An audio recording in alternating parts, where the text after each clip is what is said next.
दोस्तों, अगर आप भी मेरी तरह फूलों के शौकीन हैं तो इप्सम सॉल्ट के बारे में ज़रूर सुना होगा। ये क्या है, इसे कैसे यूज़ करना है और अगर सही से इस्तेमाल ना किया जाए तो फ़ायदे से ज़्यादा नुकसान भी हो सकता है। तो आज के इस वीडियो में मैं आपको डिटेल में बताने वाली हूँ कि ये क्या है, इसे कैसे यूज़ करते हैं, इसके क्या फ़ायदे हैं, क्या नुकसान है, किस पौधे को देना है और कब देना है और किसे नहीं देना है। ये सभी कंप्लीट जानकारी आज आपको मिलने वाली है इस वीडियो में। तो इस वीडियो को पूरा देखें और अगर पसंद आए तो लाइक, शेयर करें और चैनल को सब्सक्राइब करें। नमस्कार दोस्तों, स्वागत है आपका वास्तु गंगा में। इप्सम सॉल्ट का टेक्निकल नाम मैग्नीशियम सल्फेट होता है।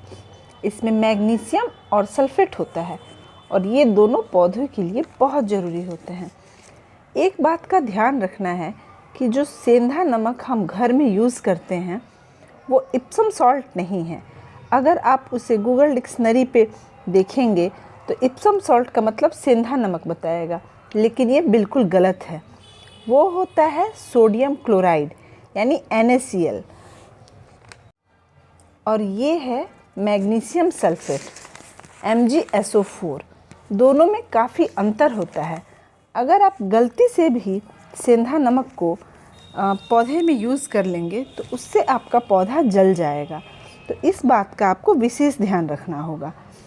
तो दोस्तों, कभी कभी ऐसा होता है कि हम अपने प्लांट की काफ़ी अच्छे से केयर करते हैं, उसे टाइम टाइम से पानी देते हैं, खाद देते हैं, मतलब जो केयर करना चाहिए वो हम सब करते हैं, लेकिन फिर भी हमारे प्लांट का जो ग्रोथ होता है वो रुक जाता है, पौधा मुरझाया सा लगता है।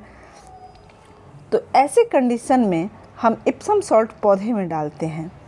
ये आपको नर्सरी में या ऑनलाइन या फिर मेडिकल स्टोर्स में भी मिल सकता है।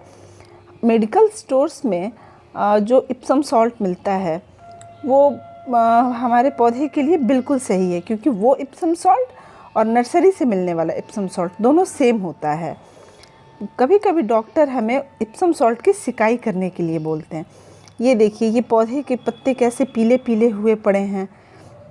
तो इसमें मैं इप्सम सॉल्ट का यूज़ करने वाली हूँ। अब देखते हैं कि इसे डालने से क्या होगा। तो दोस्तों, हमारे शरीर की तरह ही पौधों को भी अलग अलग न्यूट्रिशन की ज़रूरत होती है। अगर पौधों में मैग्नीशियम की कमी हो गई तो क्लोरोफिल नहीं बनेगा और फोटोसिंथेसिस नहीं होगा। आपको तो पता ही है कि क्लोरोफिल से ही पौधे अपना खाना बनाते हैं, और अगर खाना ना बने तो प्लांट हमारा काफ़ी वीक हो जाएगा।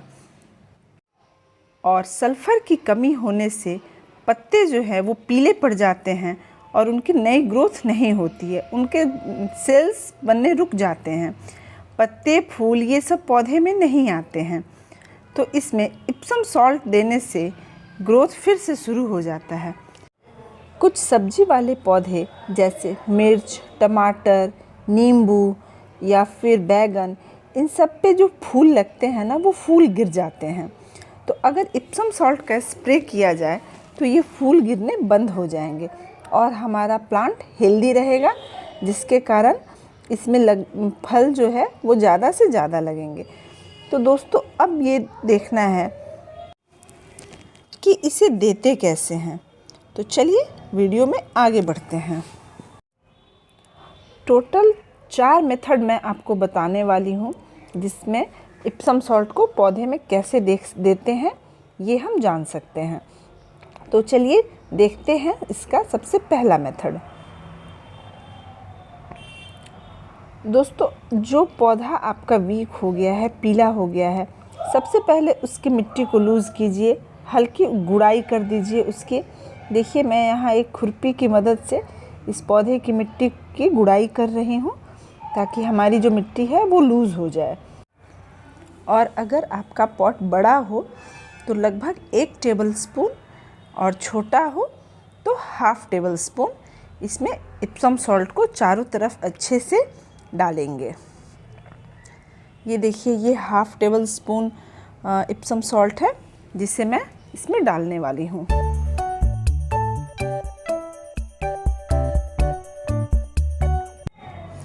इप्सम सॉल्ट डालने के बाद हमारी जो मिट्टी है उससे इसे कवर कर देना है।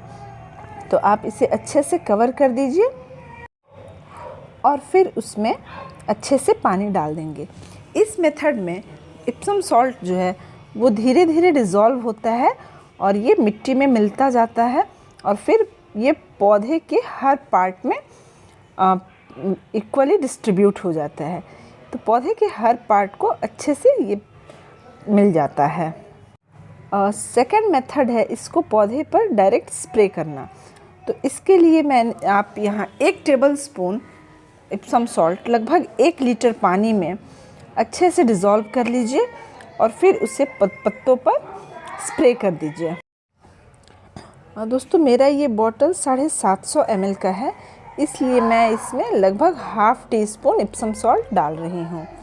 और फिर इसमें पानी डालने के बाद आप इसको अच्छे से हिला करके बॉटल को और उसको पानी में मिक्स कर लीजिए। और फिर इसे चारों तरफ पौधों पर स्प्रे कर दीजिए। इसके फूलों पे भी आप कर सकते हैं, पत्तियों पे स्प्रे कर दीजिए। स्प्रे करने से ना इसकी जो पत्तियां हैं इसमें क्लोरोफिल धीरे धीरे बढ़ने लगेगा, प्रकाश संश्लेषण अच्छे से होगा, जिसके कारण पौधे ज़्यादा से ज़्यादा अपना खाना बना पाएंगे। तो चारों तरफ इसको, ये मेरा पौधा देखिए कितने बुरी स्थिति में है और मैंने इस पर अच्छे से इसको चारों तरफ स्प्रे कर दिया है।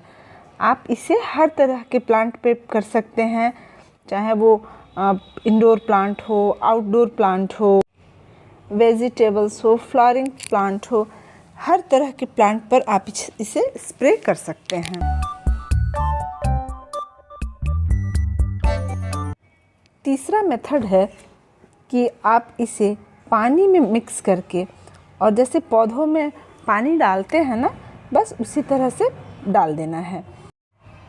और चौथा और लास्ट मेथड है कि जब आप पौधे की रिपोर्टिंग करते हैं उसी टाइम मिट्टी में नीम खली और बाकी जो कुछ भी आप मिक्स करते हैं, मिक्स करके थोड़ा सा इप्सम सॉल्ट डाल दीजिए और फिर उस मिट्टी में पौधे की रिपोर्टिंग कर दीजिए।